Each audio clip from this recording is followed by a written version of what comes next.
Aujourd'hui, je vous amène à la découverte d'un métier autant créatif que rigoureux, celui de pâtissier et chef d'entreprise, à l'Écoto, à Caféine et Calories, là où je vais rencontrer Marie-Claude Pellerin, la propriétaire, et pour lui demander, c'est quoi ta job?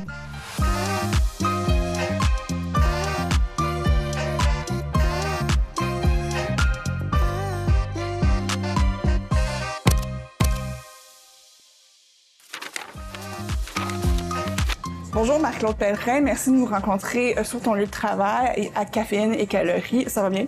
Ça va très bien, merci. Donc, notre émission, comme tu le sais, c'est sur les métiers un peu hors normes. On vous a choisi parce qu'on a entendu parler beaucoup de vous, de votre autour de la communauté et tout ça. Vous êtes connus et bien appréciés aussi. Donc ça nous fait... ça nous donne le goût de venir vous rencontrer. Et moi, ça me fait vraiment plaisir d'entendre ça aussi. Donc, la première question, c'est quoi ta job? Et là, j'ai plusieurs chapeaux. Oui. Oui. C'est quoi ma job? C'est, à la base, on est un café bistrot au dessert. Donc, on fait autant du sucré que du salé. Et on offre du café, on offre des desserts, des repas aussi pour l'heure du midi, sandwich, salade, bol repas. Et on fait beaucoup d'événements également. Marc-Claude, j'aimerais savoir votre parcours professionnel, une ligne du temps, là, de venir jusqu'à Caféine et Calories. Avant ça, il y a eu quoi? Oh là là! Si on a 2 heures, je pourrais en parler longtemps. Mais écoute, j'ai fait mes études en mode. La créativité. Oui, absolument. La reproduction aussi de tissus. Bon, ça fait partie de ce que j'ai plus appris aussi. Mais j'ai pas resté là longtemps. Non. Mon Dieu Seigneur, j'ai été beaucoup dans l'événementiel, décoration, fabrication de décors. Oui. Ça, j'en ai fait beaucoup aussi.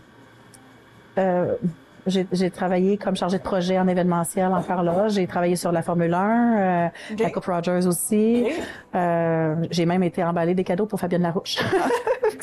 On s'entend que je me suis promenée pas mal. Comment on arrive là-dedans? Fabienne Larouche? Je pense que je suis sous une bonne étoile dans le sens que j'ai... Des connexions? Des connexions, mais la vie fait en sorte que je m'en vais toujours faire plein de choses qui me rejoignent. Fait que ça, je trouve ça bien intéressant. Mais dans l'événementiel, beaucoup. J'ai une pâtisserie aussi. Dans le fond, j'avais un personnage d'animation qui s'appelait Gourmette et qui faisait des cupcakes à la maison. Et je me suis affiliée avec une autre personne qui faisait des gâteaux aussi. Donc, c'est là qu'est venue ma première pâtisserie. Et de là, je me suis mis à créer aussi des tables à dessert et des tables... fait que ça, c'est un peu à cause de mon parcours que ça s'est créé, parce que ça, c'est une de nos forces aussi chez Caféine et Calories.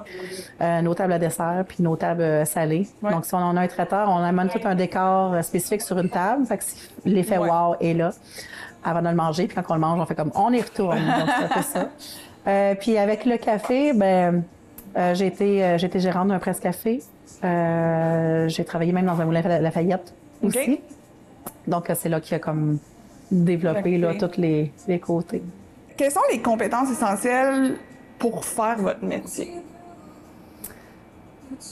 Être polyvalent. Oui. Être créatif. Parce que c'est non seulement, pâtisserie et tout ça, le magasin, mais il y a le côté entrepreneurial aussi. Oui. Cette facette-là que les gens peu connaître, en fait. Est-ce que vous pouvez expliquer un peu comment ça se passe? Pour mon côté entrepreneurial? Ah, mon Dieu Seigneur! Écoute, côté entrepreneur, il faut avoir le goût du risque. Absolument. Ça, c'est après ma barre, le goût du risque. Faut être prêt à faire beaucoup d'heures. Parce qu'on compte pas nos heures.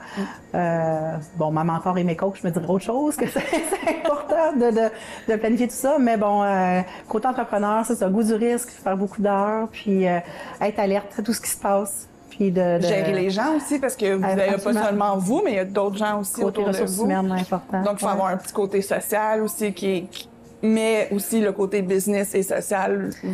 Oui, il faut savoir s'entourer des bonnes personnes. Puis, Où est-ce que Caféine et Calories est né, en fait? C'est né avec mon conjoint. Nous, on aime se promener dans des petites places le fun. On aimait beaucoup Québec. On allait se promener dans des petites places à café. Puis on s'était assis, puis on trouvait le côté cosy ben intéressant.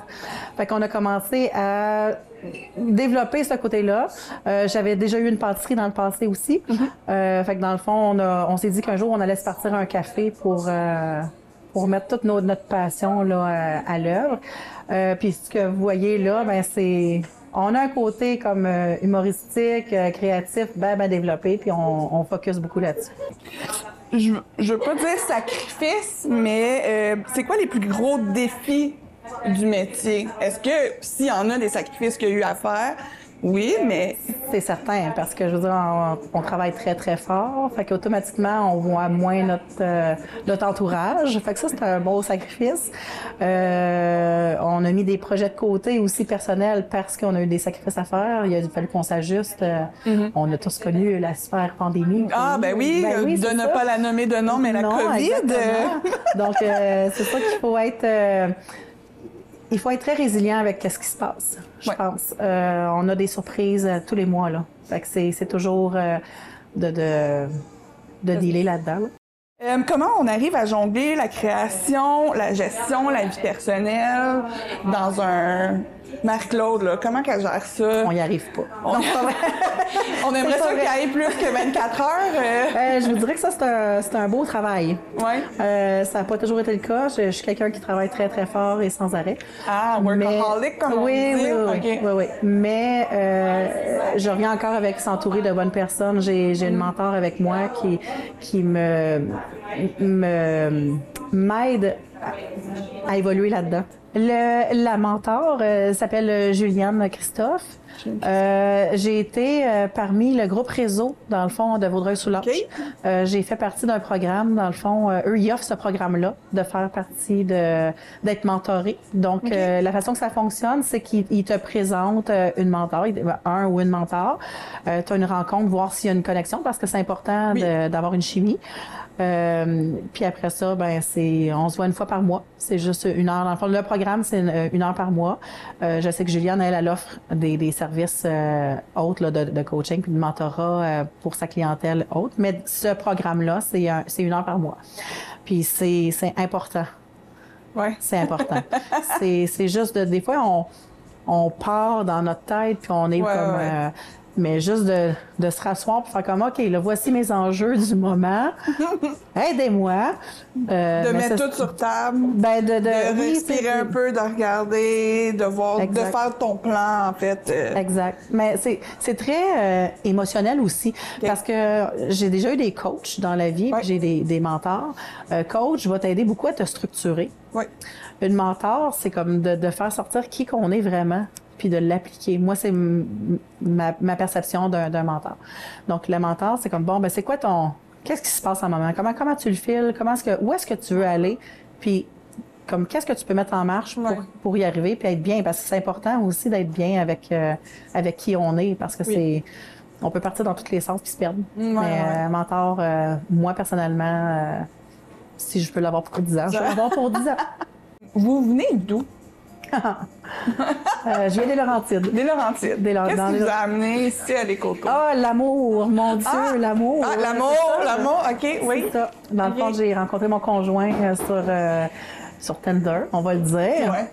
Sur Tinder, puis ça l'arrive, des belles histoires, ça l'arrive. Puis c'est ça, on n'était pas du tout de la même région, mon conjoint vient d'ici, là. Donc, de fil en aiguille, dans le fond, j'ai fini par aménager dans le coin, on s'est fait construire une maison. Ouais. Puis voilà. Ouais. C'est comme ça que je suis venue ici. Okay. Votre conjoint, on va en parler.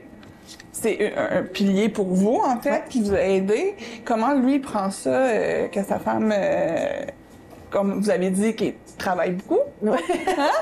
Hein? Pas toujours évident. Oui? Non, il aimerait, je pense, que je... Délègue? Oui, voilà, c'est le bon terme. C'est le bon terme. C'est la misère des chefs et des entrepreneurs, ça je peux comprendre, de déléguer, d'être capable de... Oui, mais il s'inquiète beaucoup pour moi d'une certaine manière de le dire, parce que des fois, quand on travaille tellement qu'on tombe malade, puis J'ai eu une super hernie aussi cervicale qui a dû... j'ai dû arrêter pendant 2 mois de travailler. Mais est-ce qu'on arrête vraiment de travailler? Pas vraiment. Qui bouge toujours. C'est plus ça, mais une chance qui fait partie de ma vie parce que je pourrais pas tout avoir ça ici là, s'il n'y avait pas été là. Et quelqu'un qui voudrait se lancer en business ou pâtisserie-café, qu'est-ce que vous leur conseillerez de faire? L'idéal, comme je disais, c'est de faire affaire avec le DEV parce qu'il y a beaucoup de subventions qui existent. J'ai pas eu cette chance-là. Mais la chance que j'ai eue, par exemple, c'est une famille très proche de moi qui nous ont donné un gros coup de pouce. Autant manuellement que financièrement. Donc ça l'a aidé vraiment beaucoup là, pour partir ça ici parce que c'est beaucoup d'équipement, c'est beaucoup d'investissement. Donc, on a eu cette chance-là qui nous a aidés. Puis c'est sûr que dans les premières années, quand ils disent que ça prend au moins 5 ans à se faire, c'est vraiment vrai. Dans le sens que on fait un peu d'argent, on le réinvestit. On achète des équipements, il y en a qui brisent. Ah oui, ça c'est une phrase, là, il faut de l'argent pour faire de l'argent. C'est vrai. Je vous dis, c'est vrai. D'aller chercher de l'aide, comme le DEV, le Centre local de développement, qui a beaucoup de ressources, de commencer par ça, de bien s'entourer. Moi, je pense que c'est ce qui fonctionne parce que c'est quand même beaucoup de... C'est gros quand même, là.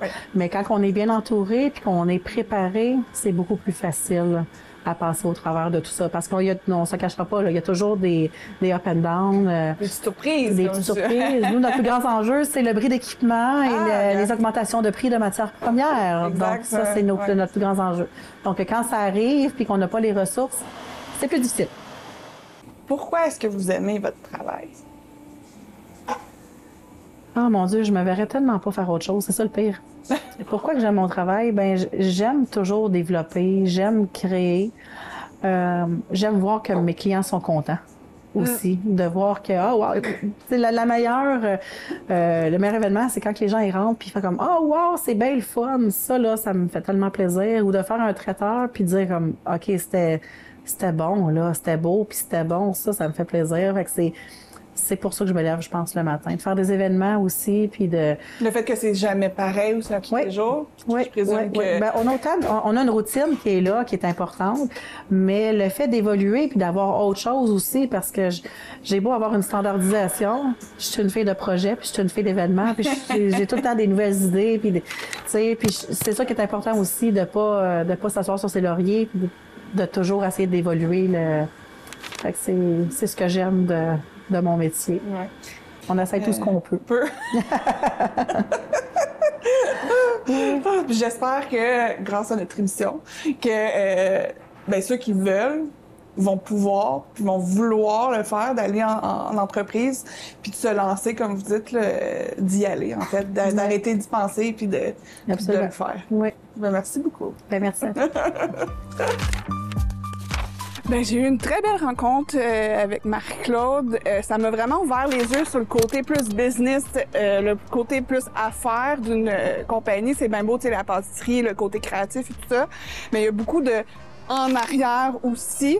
Tu sais, ça me fait penser que quand moi j'étais en restauration, les heures aussi, les jours de congé qu'on n'a pas, en fait. Et comme qu'elle dit, c'est bien beau que ça a l'air beau, mais il faut que ça soit bon aussi. Puis quand on a une idée, ben d'y aller à fond, puis ça fonctionne, parce que c'est très bon, très bon.